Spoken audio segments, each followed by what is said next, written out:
Welcome back to this video. The very first thing you want to do is to open up your dialer.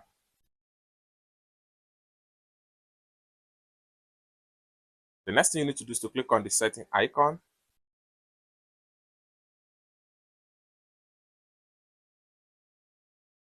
Then scroll down right here. Go ahead and click on advanced settings.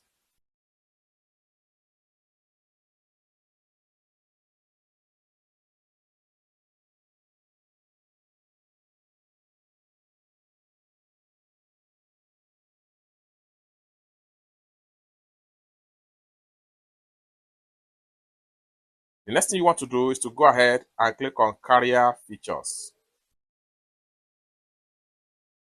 The next thing you want to do is to select a particular SIM card you want to use if you are using dual SIM phone. However, I'm going to use the first SIM right here. Next thing you want to do is to go ahead and click on voicemail. So it's going to take you right here. Next thing you need to do is to click on setup. Click on voicemail number. What you want to do right here, if you already have the number on your phone saved or on your phone book, tap on this icon right here. Select the contact from your contact list. However, if you do not have the contact on your contact list, click on here and enter the number right here. Once you enter the number, hit on OK.